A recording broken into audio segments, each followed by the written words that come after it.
Okay, we are back to the four of us. Lindsay Rhodes was awesome. Carmi, I knew that you were going to love that because that was like a whole science, data science nerd deep dive. So awesome. But let's get back to our topic of the day. Was each of our biggest takeaways from the season, and I obviously started with the first season success and how impressive it's been. Whether you're a first-time coach or first-year coach with a new franchise, or Sam Darnold, first time with the Seahawks. Carmi, what is your biggest takeaway from this season? So it's interesting because we talk about now, is this going to be the new standard for guys? Are you only going to get a year? Yes. And because other owners are going to see, hey, so-and-so did it, so-and-so did it, look at all of that.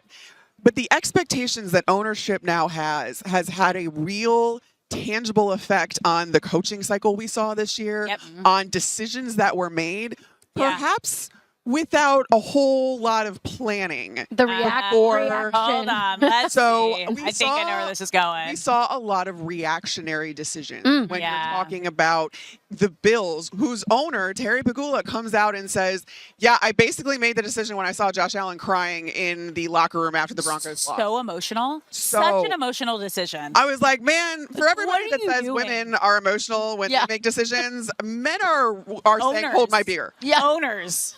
Owners are proving everybody wrong. Yes. Men are saying, let me throw my drink on you. Okay. So let me throw it right now. I think one of the other, and when the Bills did that, it was very clear that they didn't have a plan for how they were going to replace Sean McDermott or how it was going to be different. Now, they elevated Joe Brady, their offensive coordinator, to that head coaching spot. But if you're wanting a breath of fresh air, and that's the reason you're getting rid of Sean McDermott. That's not Joe Brady has been part of Sean McDermott's staff. This is the same culture. It's not a breath of fresh air. It's not the same. And then when you look at something like what the Minnesota Vikings just did with Kwesi Adolfo, and it wasn't so much that I didn't think that there was a case for Kwesi to have been let go. Yeah. But when you look at the timing of it, it essentially coincided with Sam Darnold right after an extension to the Super Bowl. Yeah. It was like writing the text you should have taken just a minute to read and take a breath. Yes, that's literally what it was. Yeah. Like, hey, you're fired. Oh, well, now we did it. Did you have ChatGPT write the text for you before? But like also that's a text that gets deleted and never sent. Yes, 100%. And at this point, they are having, again, an in-house person take over that through the draft, and then they will revisit that position. No plan. But why would you do that when also Kwesi Adolfo-Mensah was just at the Senior Bowl for them? Had just gone to the Senior Bowl for them, and then he's starting to do the draft process work that a GM does, and then you fire him? That doesn't make any sense to me, the timing at least, and it just screams that this was, again, an emotional decision. And this is having real consequences for so many guys around the league, so many franchises around the league, where it's like, it's very clear that they did not have a plan going into some of these firings, and things are not going to be better right away. No, and so and now you couple that with the expectation we just talked about of wanting to turn around a team in a year. I look at Joe Brady in Buffalo where I'm like, he has no leash. He has no leash whatsoever because it is Super Bowl or bust for the Buffalo Bills. And because he was already on the staff, because he has the MVP Josh Allen quarterback, like their expectation is to get to the Super Bowl. What I want to know, how fair is that? As a fan, how are you reacting when you're seeing your ownership group be so reactionary, right? And it's like, that's something a fan should be saying, fire this person, fire that, right? You're not supposed to listen to it if you're an owner. But they are, and I wonder how much of it in this social media world is that pressure. It does. Right. It definitely does. They say they don't, but they do. And I think the Bills 100% they do. The Bills are interesting because are the Bills now going to become one of these teams that fires their coach every year? Like if Joe Brady, what if Bills where in the playoffs? Sean McDermott was the third longest tenured coach. I think technically fourth because there were two that were tied, but third longest tenure in the league when he got fired. And so now it's like, do you become, and to your guys' point of these guys see everything, I can prove that because I was part of that when I worked for the Buccaneers. There is a clip package that goes out to every coach, and it is PR's job to put it all together, to tell them what is being said about them, to peruse social media and see what's on there, to go through all the video clips. They get sent a video clip package with all video clips from the TV shows and this, that, the other. They also get sent a package that or a packet that has all of the articles that are written about them, and some do have a social media. Sean Payton is actually notorious for also lurking himself. Sean Payton, I think, still follows me on Twitter when I was a Buccaneers reporter. I love he was on the same. Did you ever see when Russell Westbrook post game just tweeted out his name because he was actually searching himself? Yes, he was name searching. That's what Sean Payton. Was it from a burner account? No, it was from his account. Russell Westbrook tweeted Russell Westbrook because he was name searching. Literally name. You know what?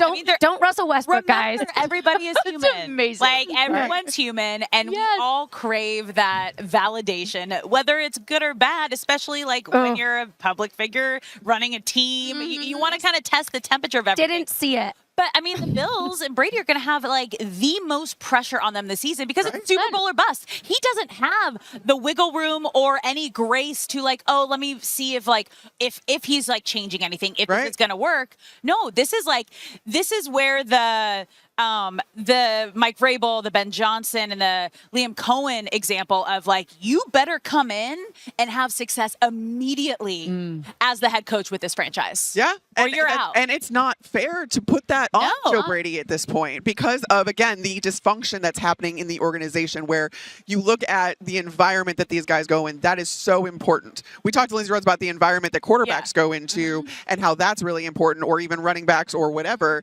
Yeah. But what's also really important is what the coach inherits and how the entire organization works and how ownership works with. Are they micromanagerial? Yeah. Do they let you do your job? That stuff all matters, and that's not usually thought about when you're placing these expectations on guys. So I'm very interested to see what happens for Buffalo this year. So your takeaway is emotional? Emotional. So we've are emotional first season success, and way too emotional. And men are emotional. Yeah, men are way too emotional. Well, just like emotional decisions by management. All right. Who's next? Well, I think mine piggybacks a little bit on that. And I want to talk about quarterbacks. I feel like this is the year of the rise of the quarterback, but the rise of the quarterbacks that were left and discarded. You talked about second chances. Second chances. The second chance the thrift shop. The second chance. The thrift shop quarterbacks. No, because now they are fully high priced. They're seasoned. Fast fashion is over. But I think when we talk about the pressure on coaches, we talk about the success with first year. Yeah. We have all these quarterbacks, and it's kind of started with Baker Mayfield, a couple of years ago, who were discarded. They're busts. Forget it. And now you look at what a difference resources make, what a difference a coach makes, what a difference a situation makes. And it's almost asinine in a weird way. It's like crazy that we draft these kids 1, 2, and 3 because they go into organizations that were not good. There's a reason they have There's the a 1, reason 2, or they have first, second, or third picks and say to these kids 20 to 22, well, you're good the luck. Yeah. It's your Godspeed. And if you're not a star in about a year, we're just gonna throw you away. And so you talked about Sam Darnold, the ultimate of this. We saw it with Mac Jones in San Francisco. Sure. He's not a starter now. He's going to be a starter. What a tremendous rise he had. Yeah. Just like Kyle Shanahan quarterback school. It's like everybody's going there to get it back. Baker Mayfield, Trevor Lawrence, Caleb Williams. Yes. Caleb Williams, after 1 year, it's a with bust. a competent It's a bust. And then he brings in a competent coach who puts in Right. a system that works for him, that goes to his strengths, that has confidence in him. Yeah. And look what happens to the Chicago Bears. And I think maybe the theme of all of this is success, patience, resources. Yeah. Right. You've got to give that to people. You have to cultivate. We talked about culture. You got to cultivate. The common denominator in all of this is that the situation drastically changes for these guys when they either go to another team or they get a new coach where it is no longer a organization of dysfunction. It's no longer an environment of dysfunction. Well, they're not the savior. They're getting into a plug-and-play situation where they're coming into a good situation, and they have protection, and they have good weapons, and they have good management, and they have good coaches. Yes. Lindsay talked about this, too, like the kind of the comeback and the rise of the culture matters. The running back. Right. Yes. But it's the situation that they go into because that context matters greatly when you're talking about how these guys can have success, whether that's the offensive line in front of them, whether that's the coach calling a very quarterback-friendly scheme, whether that's the fact that ownership is willing to spend money to go get you some experience and some guys around you. That is all that doesn't happen with teams usually that are picking first in the draft. So let me just explain here the draft class of Sam Darnold, right? Because you talked about quarterbacks getting second chances here. And the first 3 that got picked before the last 2 in the first round is wild when you hear it, okay? Because Baker Mayfield, number one to the Browns, did not work out. He was team 3 or 4 to the Bucks? 4. 4. It was Panthers, Rams. Yeah, Panthers, Rams, Bucks. I forget about the Rams. Yeah, and then you have Sam Darnold, number 3 to the Jets, also on 4 or 5 team. Then you have Josh Allen, 7 to the Bills. We got an MVP there. Josh Rosen, 10 to the Cards. Obviously, that didn't pan out great. No. Lamar Jackson, 32 to the Ravens. So it's going into a good situation. A great situation. I do want to give Sam Darnold some love here because there is a reason why he kept getting phone calls. Yes. 8 years 100%. in, it was his character. It was his head down work ethic. And I love Baker. I've covered Baker. I know that dude thrives with a chip on his shoulder, and he'll even talk about that resentment day to day, right? But Sam, when asked about his time with Carolina and with the Jets, it's gratitude, it's humility. And, there's a reason Shanahan wanted him in San Francisco. And there's a reason why he's been given the opportunity over and over again where some quarterbacks, maybe a Cam Newton, they're not still playing in the league with those multiple chances because of the way they've carried themselves and throughout their career. I think it's really interesting too when you can connect the dots so vividly between for instance Sam Darnold's path where he's in San Francisco as a backup to Kyle Shanahan. Who's part of Kyle Shanahan's coaching tree? Kevin O'Connell is. Right. So it was, that there was a conversation at one point between those guys where Shanahan's like, dude, he's great. He has something. Yeah. You need a high-end backup. This is your guy. This is your guy. And Kevin O'Connell brings him in. He leads the Vikings to a 14-win season. Insane. And then there was still doubt when he went to the Seahawks of, is he fixed, quote unquote? Well, because he lost the biggest game of the season, of the regular season, and then for seeding, and then he lost his first playoff game. Which is a small sample size. That was the first time he'd been in that situation. But if that's what it is, you can kind of understand both sides of that argument. Right. Yeah. Right? Oh, absolutely. Okay, this is our way. Chicken egg. We're not going to spend all of our money on Sam. We're going to go in on JJ. If he's in the building, he might kind of he'd still be he'd be our in-between, but he's not the actual choice. So I think it was best for Sam to be that actual choice instead of the bridge or the in-between or someone who is just keeping the seat warm for the guy sitting right next to you. Because that's also a weird vibe as well. It's such a weird vibe. I can tell you from when the 49ers drafted Trey Lance and Jimmy was still going to be the starter. And Brock Purdy has saved them on that because people forget about Trey Lance. Ego. And Brock Purdy has saved them. Mr. Irrelevant. Could you imagine? People would be talking about that for years to come. But when they drafted Trey, Jimmy was still going to be the starter. There was this kind of weird vibe, but Jimmy's the starter. He takes them to an NFC Championship game, and then he's done. They don't trade him in the offseason because they can't because he has a surgery. Then Trey comes in as the starter, but it's very clear early in training camp that Trey Lance should not start the team. They signed Jimmy Garoppolo. I would say that phone call with Kyle Shanahan and John Lynch, if I go back, is some of the funniest, not meant to be funny calls. We're so excited. I mean, we're so excited. This worked out great. We have Jimmy. It's going to be, he's just there in case. We're so excited. I was like, I think they're really excited. It just was so funny because it was this weird situation. It's part of why there are a lot of reasons Trey didn't thrive, but that didn't help anything. No. And it was a constant conversation. And it's just funny. So I think we got to give these kids second chance. And they're kids. We forget that they are literally kids. Children. They're and this is their job, and this is what they've been raised to do, and all of that. But it's a lot to put on. Okay, I think of Fernando Mendoza, who's probably going to go to the Raiders, and it's going to be like, and not to mention the college game and the NFL game, though they look similar, are still drastically different. Especially for quarterbacks. They have one of the biggest learning curves when you talk about positions from college to the NFL. They are taught to see the field completely differently in college. They are in completely wildly different schemes. There are quarterbacks that come out of college that have never even been in a huddle because all they do is go up tempo, or have never been under center because that's not what the scheme called for. And that's something you're inevitably going to have to do in the NFL, but it's wildly different to have to turn your back to an NFL defense and then try to read it again. That's not easy for guys to do. And which is making a 23-year-old Drake May look all the more impressive. Yeah. All right, Nikki, okay. Your turn. My takeaway, kind of to bring everything we've been saying together. Yeah. This has been a season of disruption. And not only when you look at the postseason picture as a whole, right? The perennial contenders have been gone. No Chiefs, no Ravens, no Bills, no Eagles, right? The final 4 teams, all top 10 defenses, elite defensive units.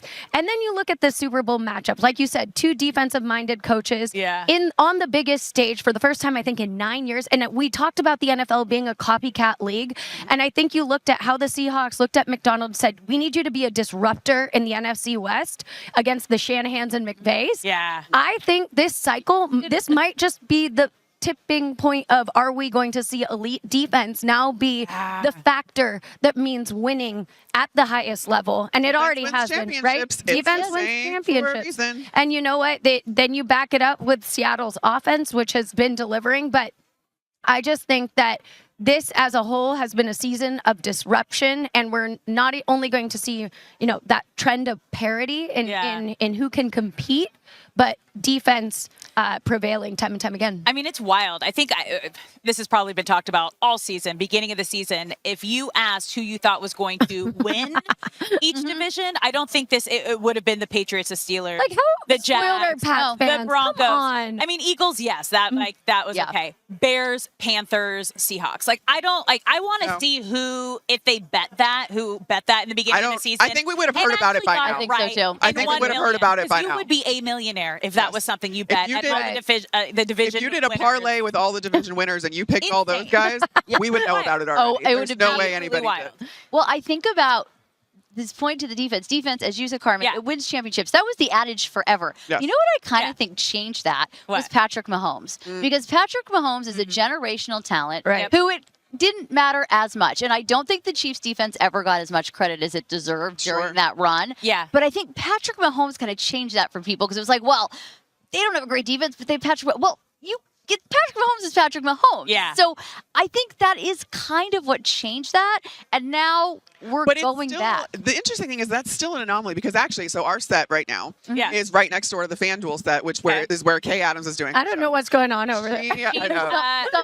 She's on top. She's in a chokehold with Gronk in a chokehold. Is that CM Punk? I don't know. How you start a Wednesday morning always. I bring up. That's why there's a chokehold. Yes. Okay. I bring up. It looks like wrestling. It is wrestling because they have a wrestler over there. Got it. I bring up Kay though because she actually did something on her show where she went through all of the Super Bowl winning quarterbacks and looked at their defenses. Yeah. And only I think it was Peyton Manning and there was one other that didn't have a top 10 defense when he won the Super Bowl. Okay. So I think the recipe is great quarterback, great defense. Yes. Which tracks. Which does track. Imagine that. Yes. That does make sense. And then you had the Eagles last year. They were able to do it in the trenches in Saquon. Yes. And that was kind of, but again, in the trenches. Defense. I mean, don't get me started on the trenches, guys. I will go on and on about Carmen loves the trenches. She lives in the trenches. Because they don't get the credit they deserve, and they are the ones where games are won and lost 100%. On the line of scrimmage. But what I think is interesting, and talking about the disruption of this year in particular, Nikki, is this is you're seeing the league evolve in real time, and this happens.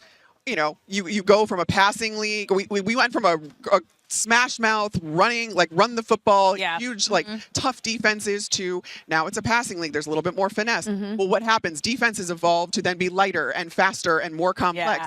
Now what we're seeing too is, all right, get these run games involved. Take advantage of the fact that these guys aren't as big anymore, and then power your way through the line of scrimmage. That's how you can win. We're seeing all of that evolution happen, and we're at the tipping point, I think you're right, where this is where things are starting to shift. And that's reflected also in the stat, explosive play differential right now is one of the most telling stats of these final 4, right? They were the most, the defense is able to limit the explosive plays. The offense is able to capitalize on them. Yes. So that's also, like you said, this metamorphosis. Also, it is the year of the snake ending right now, the shedding. Oh, We're there we about go. to enter. Guys, you're not only getting sports talk, but with us, you're also going to get astrology and wit and we do it all. We do it all here. Eastern. The year of the fire horse is upon us, February 17th. So is the NFL shedding right now? Wait, year of the fire horse? Yeah. Like a Bronco? Well, Next year? Oh, there we go. Foreshadow. Well, you heard it here the first. script has been written, folks, and seen. You guys, what a fun first day. Great first day, guys. First day. Great. I'm so excited. I can't believe this is the first time we're all four together. We've never been. I know. Never been all four of us. It's like twos and twos. It is. I love this so much. We're about to have the best week ever, you guys. So make sure you come back tomorrow. Check us out on the Fox Sports Radio YouTube page, or if you're listening to the podcast wherever you get your podcast. I'm so excited. I mean, there are no words except for let's go, because this is going to be absolutely insane.